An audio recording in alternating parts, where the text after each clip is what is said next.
Hello, trumpet players. Let's see here. Yeah, let me check my website, see if there's any. Oh, and also let me bring it down here so I can. All right. I don't believe there's any pre-sent questions. If you do want to send questions beforehand, the best place to do that is on my website. Oh, it looks like someone might have.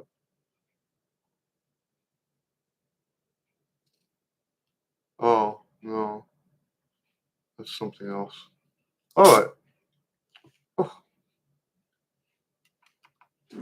okay.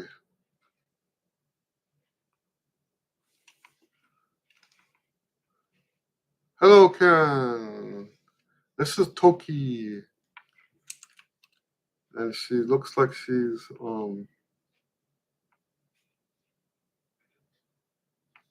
I don't know. All right. Any questions?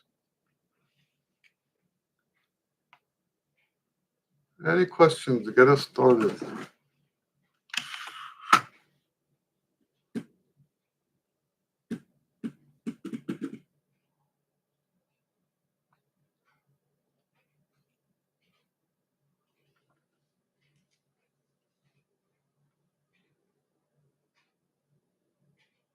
Well, let's talk about news. What are we talking about with the news? Oh, yeah, here's some news. Hello, Kevin. Nice to see you. Here's some news. If you're looking for the um, the new book, the Christmas Unadorned Christmas Carol Duets, if you're looking for that, it is now finally on Amazon and all that, and you can you can get it. I'm trying to keep her off my keyboard. You can get it. The links, because I tried to find it on Amazon, I couldn't find it. So you can get the links on my website. I have a web page now called Trumpet Duet Books, and all my duet books are on there. All right, Karen says, quick question. I have two spots on my silver horn that are dark.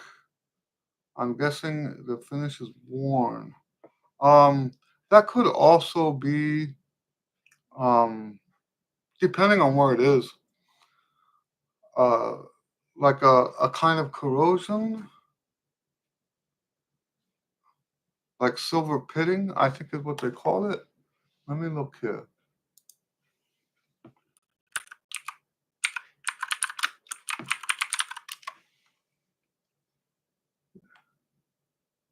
Yeah, I think they call it pitting.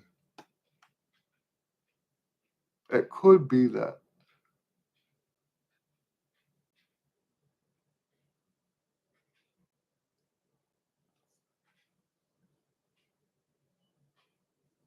So anyway,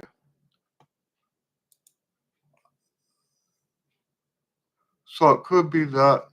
Um, Usually, wear and tear isn't. Oh, you say two spots. You don't say two small spots.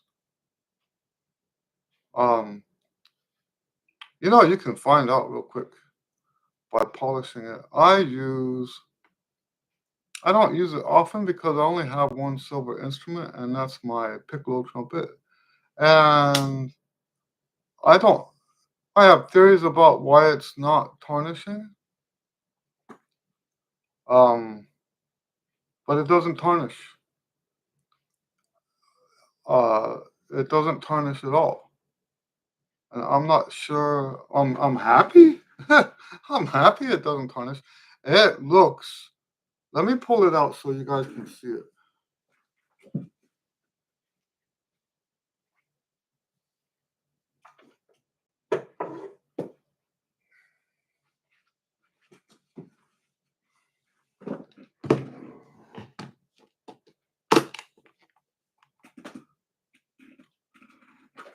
This looks brand new. Currently, it's the oldest trumpet I've got, with the exception of my flugelhorn.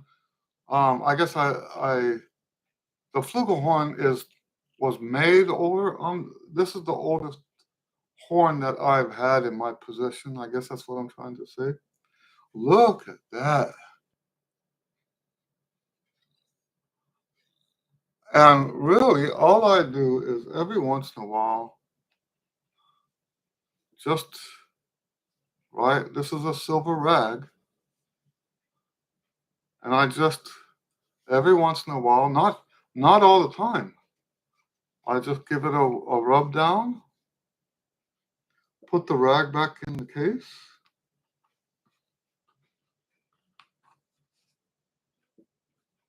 I've never had an instrument. So I got it, like I said, I got it in 1990. And then a friend of mine got the exact same model um, a year later. And when you look at his, you would never think that they were both, uh, that my instrument's older than his. You would never think that. The valves are wonderful. Let me tell you something I found out because um, when I bought this, I shouldn't have. In other words, I think our combined income for the year was something like $8,000 or $9,000, and I paid $1,000 for this. Um, and really, now I made my money back within a year, so I don't feel that bad about it because it did pay itself off. Um, and yes, it's been played in performances quite a bit. But let me tell you something that I read in the paperwork when I got it. And the reason I read usually paperwork, I'm like a typical guy, throw it away. But I knew that I shouldn't have bought this thing. I knew we didn't have money for that. So I read every word on that pamphlet. And there's something I learned on that pamphlet that I never heard anyone talk about before. And that is never spin the valves when you take them out. When you take it out to oil it or whatever, you take it straight out. Look how clean those are. Woo! You take the valve straight out, you oil it, and you put it straight back in. You do not twist. See, I twisted it just a tiny bit to get it to lock, and that's it. You don't wah, wah, wah, wah, wah. You don't do that. And because this was the first instrument I did this on, I followed those directions. Now I do it with every trumpet. Look at how nice. That's a 35-year-old valve. Look at how nice that is.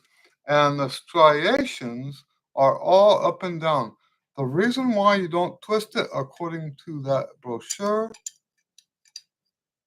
is so that you don't get horizontal scratches. You don't want horizontal scratches. Okay? The horizontal scratches will shorten the life of your trumpet. So I've been following those instructions now. Nobody ever told me about that, right? I've been following those instructions now. You know, they tell you spin it, spin it, spin it. You don't do that. Karen says I bought this used, and I think it may have taken a beating. Perhaps the finish was not applied as well to the original. How do you use a fourth valve on the piccolo? So there's two ways to use the fourth valve.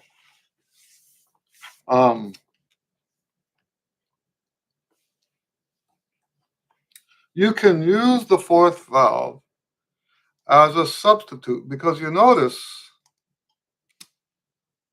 there's no slides. There's no you don't push the slide in and out, right? So a lot of people use the third slide as a substitute for 1 and 3 because 1 and 3 is going to be out of tune. So you pull it out based on that. So you have, let me get my shallow mouthpiece.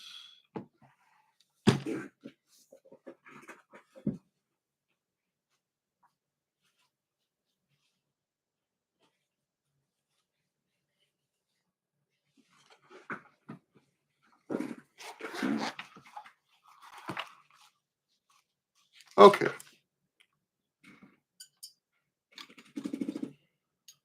So instead of C, D, E, it's C, D, E.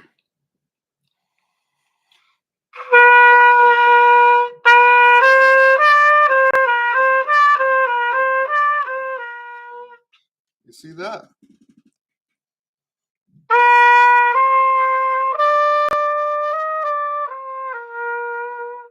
Okay, that's the first way that you can use it, is as a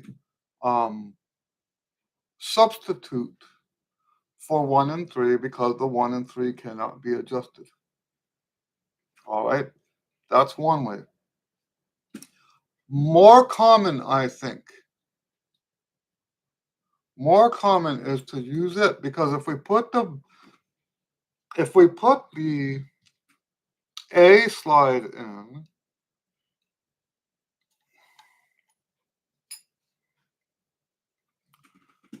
this is the A slide. It puts the piccolo trumpet into the key of A. And then you transpose, let's say you're reading D trumpet music.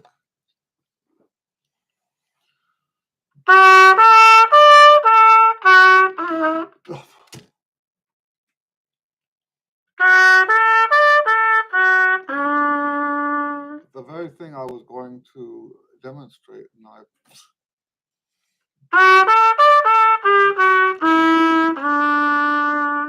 so your low F, F natural by the way, not F sharp.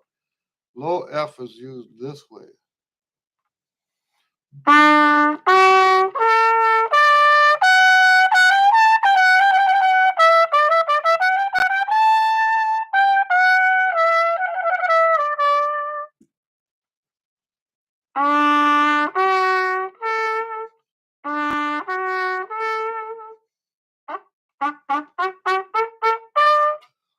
Okay, so that's the two ways. You can use it to extend the range of the trumpet, which is what I just demonstrated now. Or you can use it as a substitute for the 1 and 3.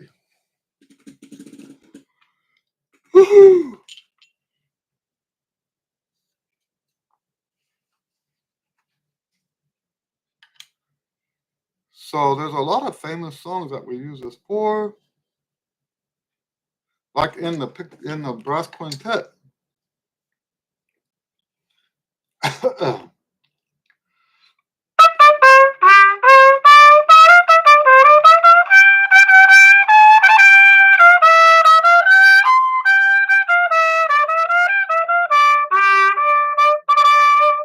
So it's very common to use on the B flat slide. Very common to play that song in the brass quintet. I don't think that's the original key, but all the brass quintets have that chart.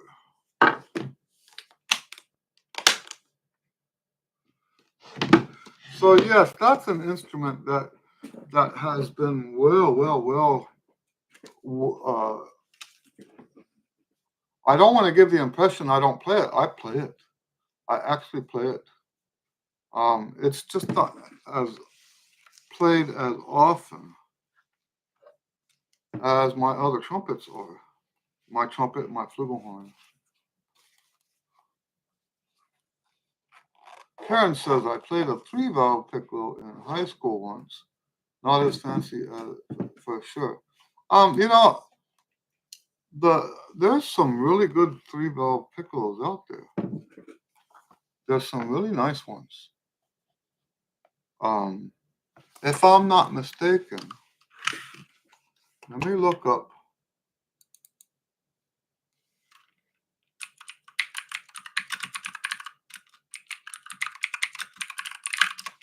Maurice Andre.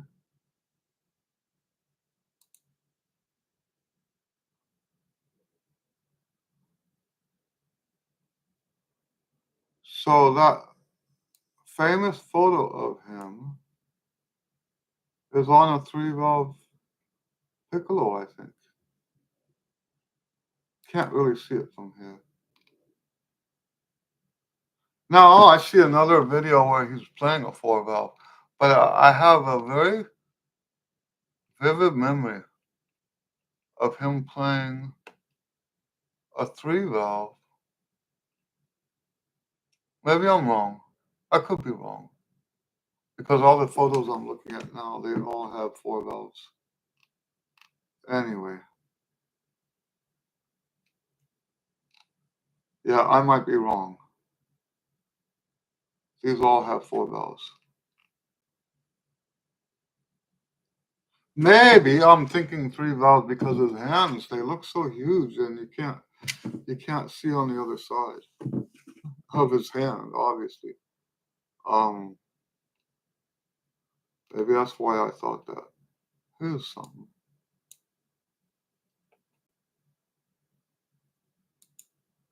No. Anyway, I guess I'm wrong about that. You guys know I'm not afraid to be wrong. Right? And he probably had multiple piccolos anyway. You know, when you're famous, people give you stuff all the time because they want you.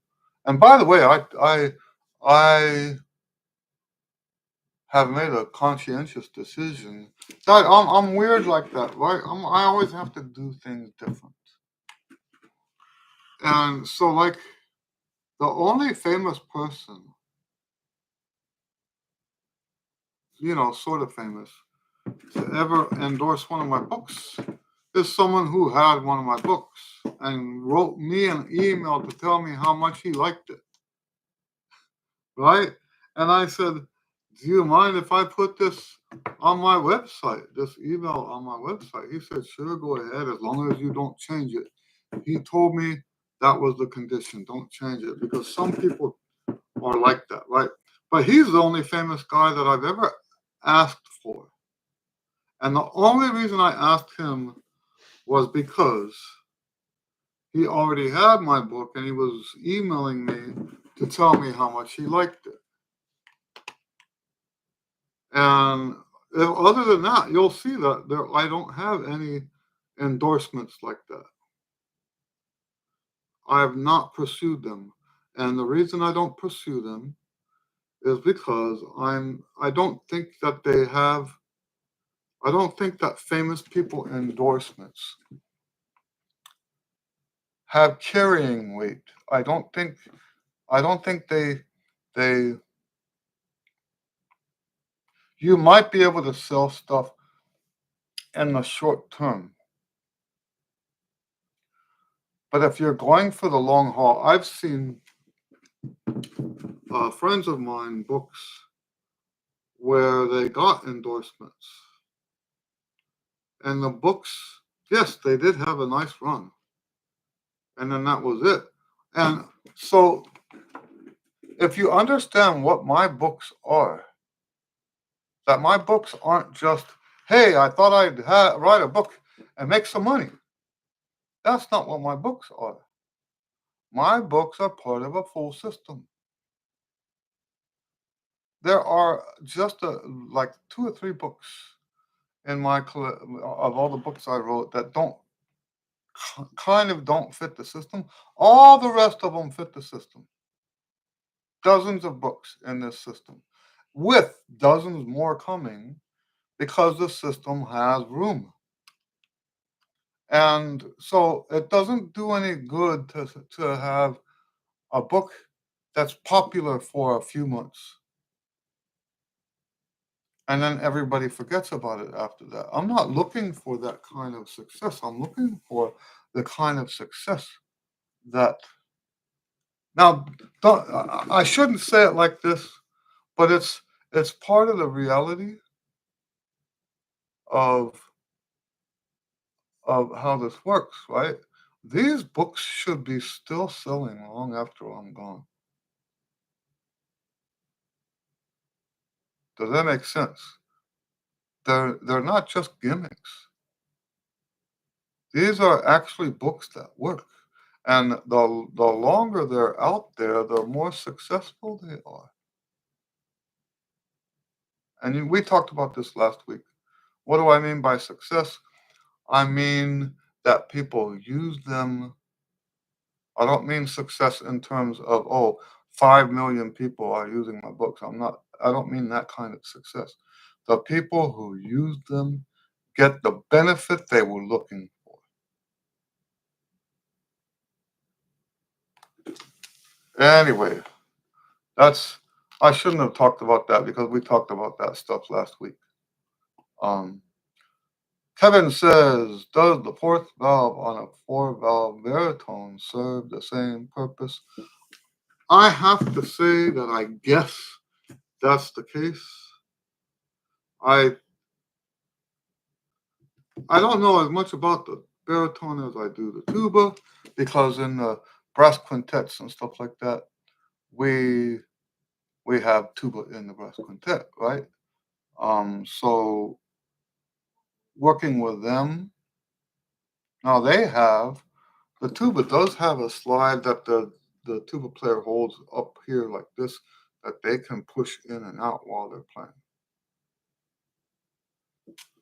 Um, so in that regard, I would say that no, it's really more of an extension.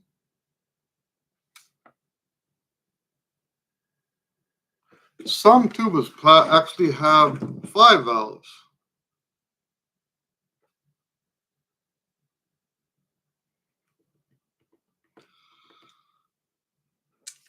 Oh, excuse me, I'm sorry.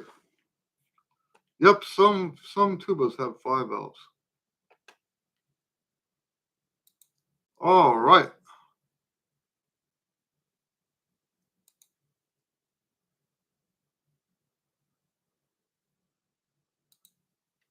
What other questions do you have?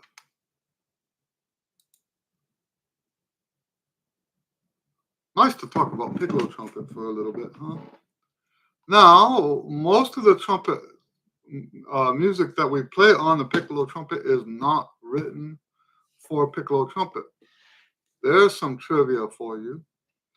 Most of the music we play on piccolo trumpet was actually written for D trumpet. That's why it comes with an A slide, because when you play D trumpet stuff, like if you're playing trumpet voluntary, on this slide, the trills are wacko.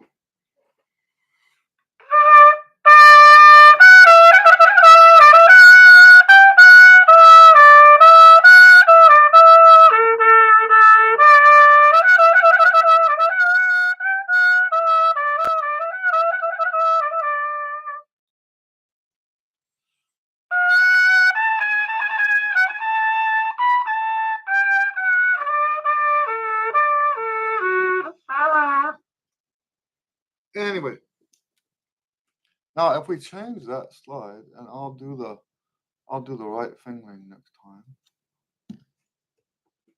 Then the fingerings and all the trills and all that stuff are oops. Don't I hope you didn't see that. Um,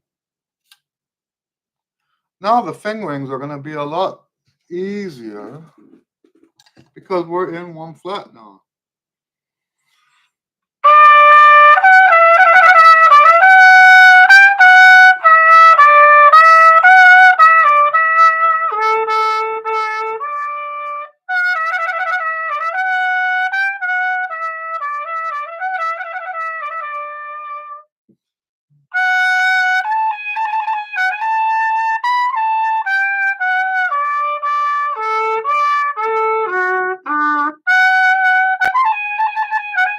See how much easier that is? So that's why they have the F slide, the B flat slide in there, so that all the fingerings on that D trumpet music become simplified.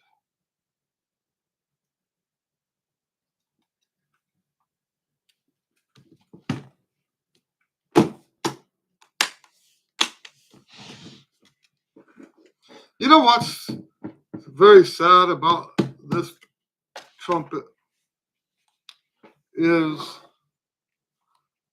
I never really got to play any recitals or anything like that. When I told you that I made my money back. No, that's not Rondo. That's the trumpet voluntary. When I made my money back, it was playing weddings, and that's fine. And the thing is that today we don't play those kind of weddings anymore. It's actually kind of I don't want to make a cultural statement here, but it's kind of very sad. So let me tell you the history, my understanding of the history behind that period. It was about a 30-year period when piccolo trumpets were being used at weddings. Um, you all have probably heard of Lady Diana. When Lady Diana got married, she had piccolo trumpet in her wedding. Piccolo trumpet with the organ. And that's when trumpet voluntary became popular. And there were so many people who watched that wedding and said, I want that in my wedding. All over the world. And these weddings kept us employed for decades. Now, what do they do for music at the weddings? It's actually, I'm not going to say what songs because I'm not trying to put down the songs, but it's actually quite sad. Most of it doesn't belong in a wedding one bit. But that, the whole wedding thing has changed immensely. It doesn't mean what it used to mean. Um, so all of the symbolism and all the, I don't want to say who this was. I'll just say it was a family member. Um, a family member got married after living with her person for um, many years. The family member got married and posted on YouTube the day of her, not YouTube, Facebook, the day of her wedding. She says, oh, this is wonderful. This is wonderful. If I had known getting married was like Christmas, I would have done it long ago. That's what she posted on Facebook. If I had known that getting married was like Christmas. And she's saying this while she's opening the presents. If I had known that getting married was like Christmas, I would have done it long ago. That's where we are today. Not not the trumpet and the organ and um, actually making a lasting statement of love and commitment. Instead of that, people are having weddings that don't mean anything with music that doesn't mean anything except for maybe to them personally, but doesn't mean anything in terms of a marriage relationship. And it really is sad. And the only reason I'm talking about it now is we don't use these things as much anymore. You almost have to have a brass quintet gig. And the brass quintet that I do play with every once in a while, he's got his piccolo trumpet and he plays all the piccolo stuff. So only time now when I play my piccolo is when I want to play my piccolo. So yeah, it paid itself off, and then some. It paid itself off in the first year. I played on it for 30 years, pretty regularly. So you can say it it it was a workhorse for a while. It doesn't look like it was ever used like that because it really does look brand new. But it made me a lot of money. Well, maybe I shouldn't use the word lot.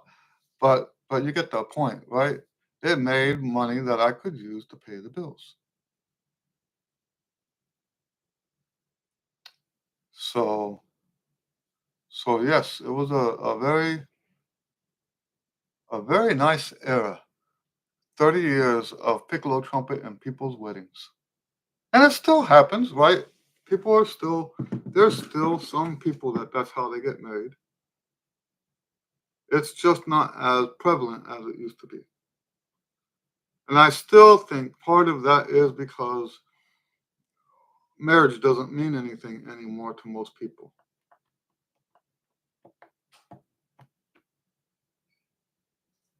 And once again, we're only talking about that. You guys know I have a line I don't cross.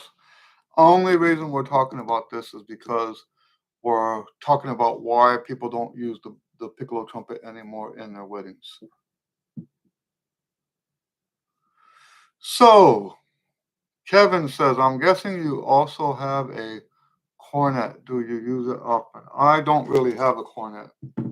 I say I don't really. I have a student cornet that we bought for students back. Let me see, how long ago? Almost 20 years ago now. We had this great idea because we were getting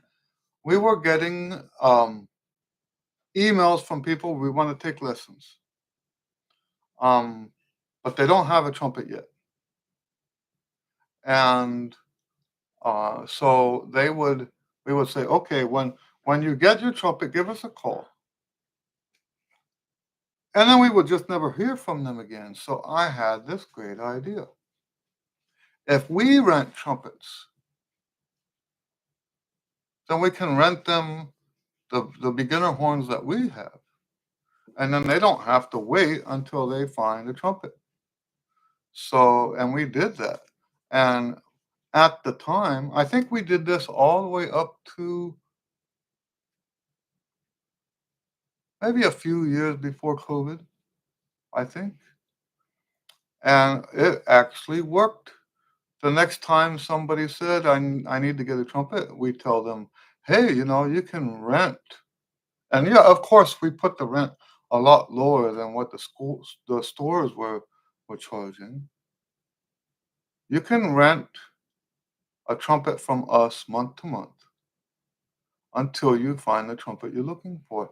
And uh, sure enough, at that time it worked. At that time, students who were on the fence decided, yes, let's go take lessons. And, um, so anyway, one of those that we bought was a cornet. And if I ever need to play on cornet, I can pull that out of the back room and play on it. But it's not a real cornet. It's a student cornet. So I would not typically play it in public. That said, there is a video of me playing on that cornet in public because they told me they wanted me.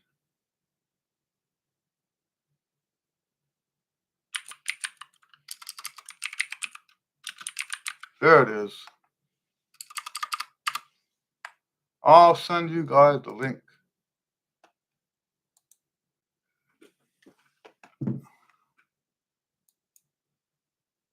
I took several instruments on this video,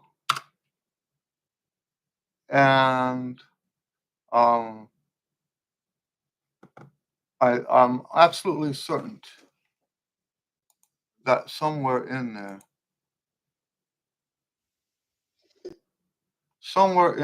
is a shot of me playing on that cornet. Like I said, it was just because that's what they wanted.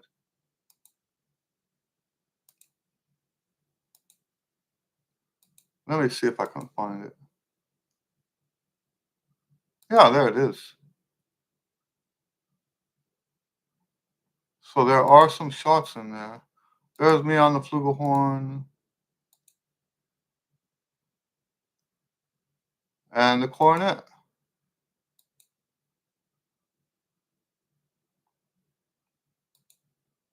So yeah, a little teaser for a Boomtown Brass Band.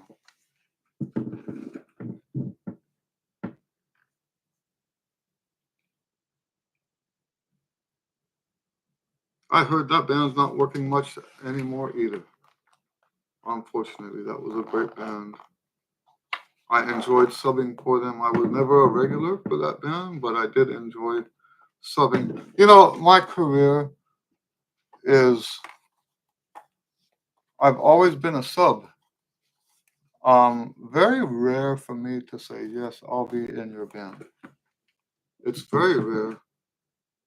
Um, right now, I am in a band. I'm the member of the best little klezmer band in Texas, I think is what she calls it. I am a member. Um, now, I don't think it's the same thing being a member and being first call. The people who put me on their first call list um, know that I might not be available, but they call me first because they hope that they can get me on the gig, that kind of thing. So, but since the gigs are so, um, I'm in the process of trying to get back working again. So, yes, I did actually take that gig as a member. We have a gig coming up actually in October with that band. She said in the email that they've had that same gig for 16 years now at one of the synagogues. Anyway, any other questions? I seem to be just rambling. Right? Yeah, I was never really much of an equipment freak, right? Um, I did kind of freak out with my B flat trumpet because it is getting old, and I am so deeply attached to it. And I thought if I didn't buy another trumpet, that when this thing goes out, I'm gonna have some trouble adjusting to life. I've had that trumpet since 1997, and it's the best trumpet I ever had. Really, by far the best trumpet I ever had. And You know, it's getting old and worn out. There's You can see on the instrument that my hands are digging into the middle, and I'm concerned that when that trumpet goes, can't be used anymore, that I'm gonna have a tough time adjusting to another trumpet. And I bought another trumpet as a way to like ease it. Um, and I don't get me wrong, that's the pudgy, and I like the pudgy, but it's not going to replace my B flat. It's good. I love the sound of it. It won't replace the B flat.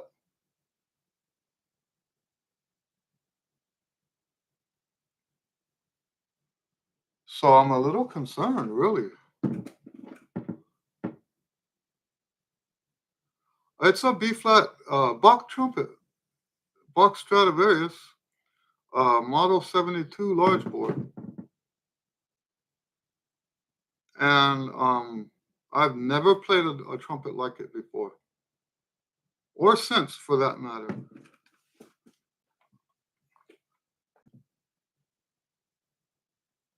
By far the best trumpet I ever played on. In fact, that's why I don't have a C trumpet. I had a inferior C trumpet, and I just had it because, as a gigging trumpet player, I needed to have it. And I was on a, I was subbing. There's the Houston Symphony has at least back then had a brass quintet, and one of the members of the brass quintet couldn't make it, so John DeWitt called me to play with the brass quintet. Was it John DeWitt or Dave Kirk? One of the two asked me to play, and I brought my C trumpet because you're supposed to play. These are symphony guys. You're supposed to play on the C trumpet. Um, so I had my C trumpet, my B flat trumpet,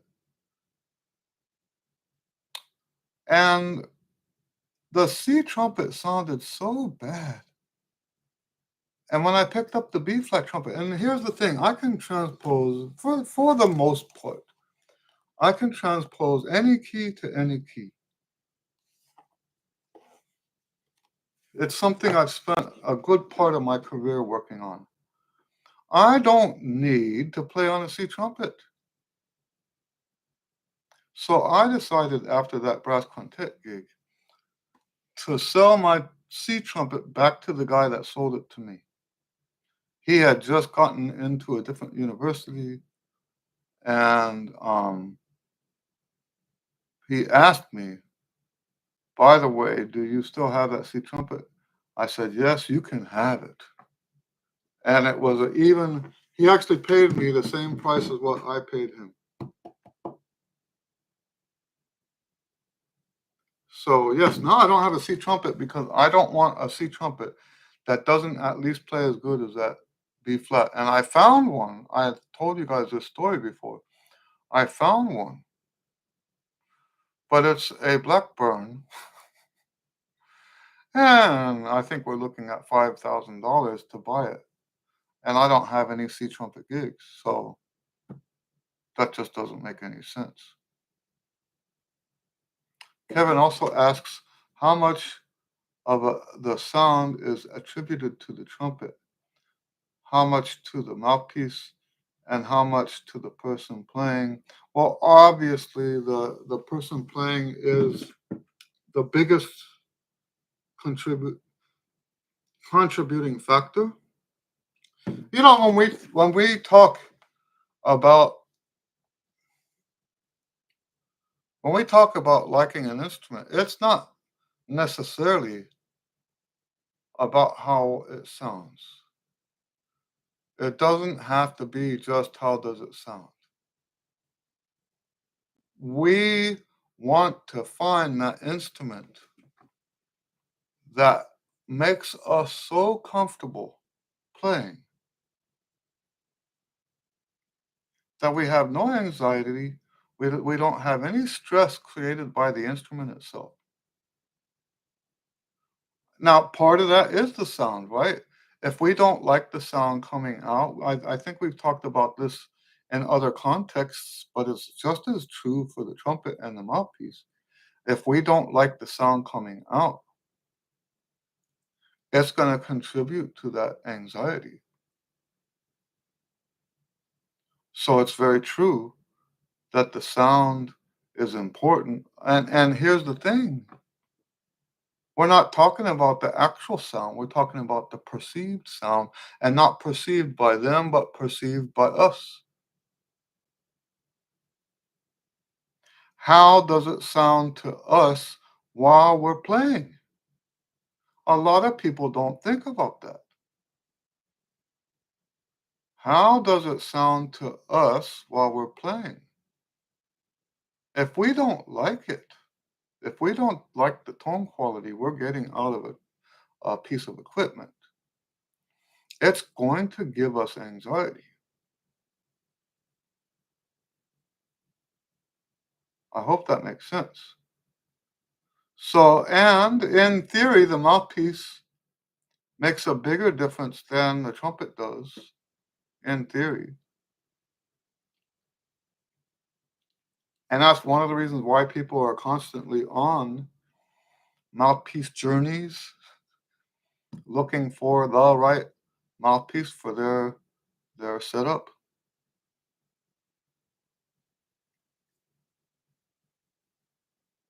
But yeah, it's not so much about the sound. And when I say not so much, I mean a lot of people, I'm not sound centric, right? That's something that most people need to know. I am not sound centric. And I figured this out in the audition process, right? When I was judging, there are a lot of judges for all state music and stuff like that. There are a lot of judges. I even had a judge tell me to my face that all he cares about is do they have a good tone. I'm not like that. I am not like that. I do not believe that it's good enough to have a great sound.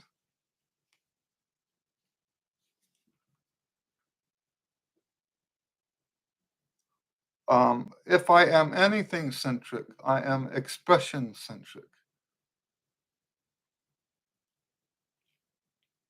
I would much rather hear you say something meaningful through your horn than to hear you say something that's not meaningful, but you have a beautiful tone.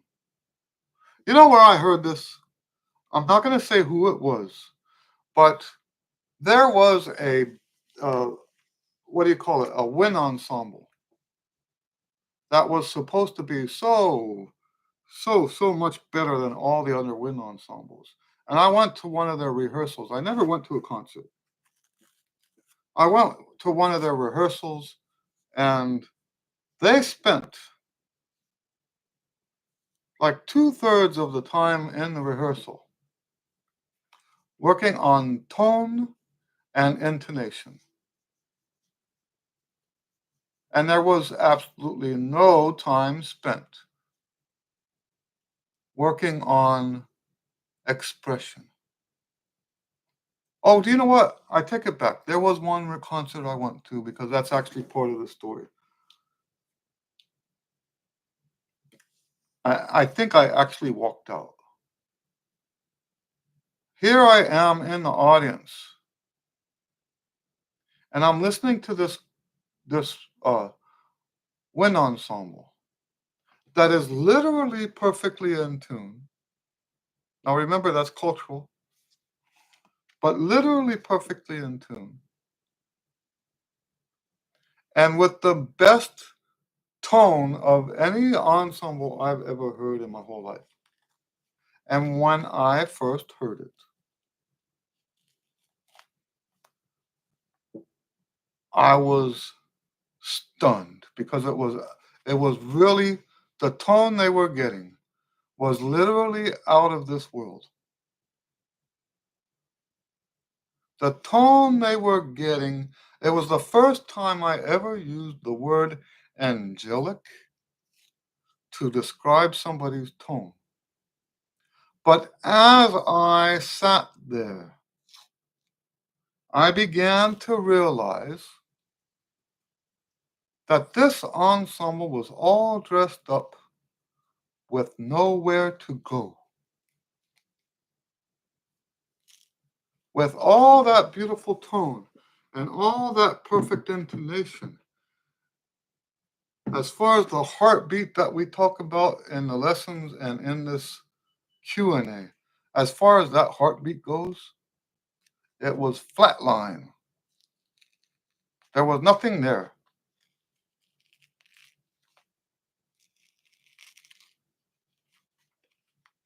And of course, that's because that's not what they worked on. They spent all their time working on that other stuff.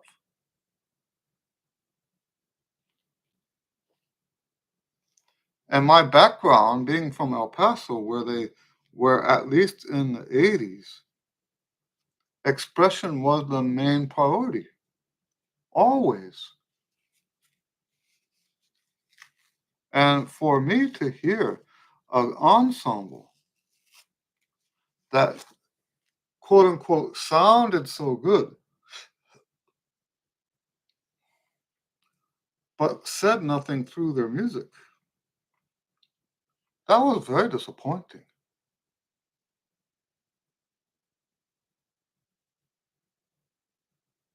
And by the way, let me say this: expression is not where you do your crescendos, and expression is when you actually pour your emotions into the horn and let the horn receive that.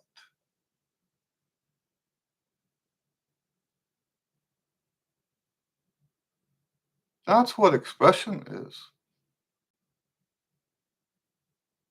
It's not because you can be just as mechanical about all of that stuff as these guys were about the tone quality and the intonation. You can be just as mechanical about trying to be expressive, doing phrasing, um, stuff like that. Now, don't get me wrong.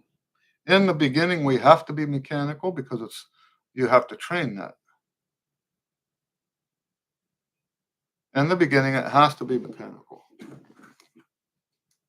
But what we're shooting for is being able to be expressive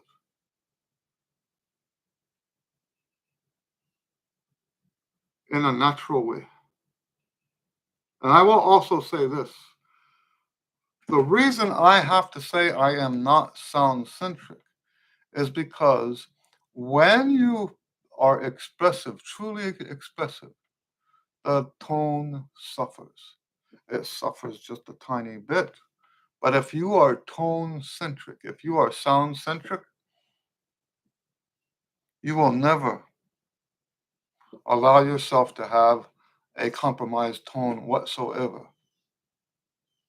But to be expressive, and this is true for all forms of music because it's a trumpet.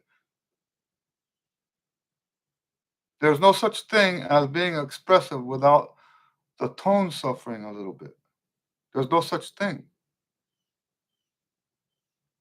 When you play loud enough to be expressive, when you play soft enough to be expressive, your tone will suffer.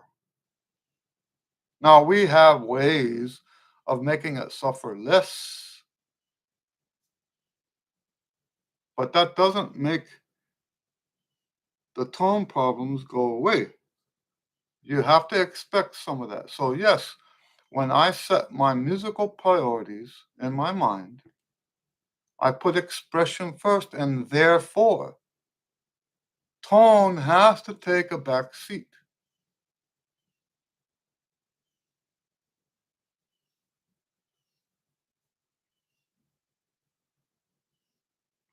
Does that make sense?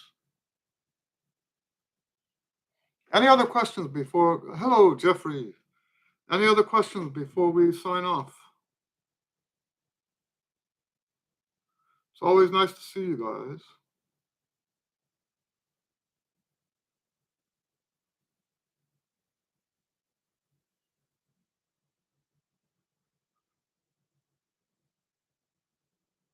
Any other questions?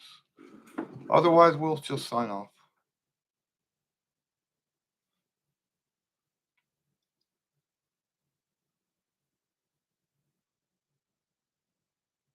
Okay. I guess we'll. Oh, here's Jeffrey. I prayed for Sean this week. There you go. Wonderful. Wonderful. Thank you. Thank you. Yeah. I heard from him. I heard from him later, and he says everything went fine. So thanks for your prayers. Thank you. All right, guys. I'm gonna call it quits.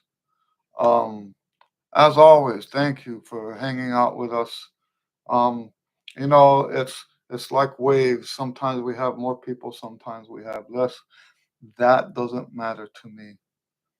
The only time I'll not do it is if we have less than one. Right? If we have less than one, then we won't do this. And the other time is when I have a gig or something. Um, anyway, thanks for hanging out. We'll see you guys next time. Have a great week. Have a good weekend, and God bless you. Bye.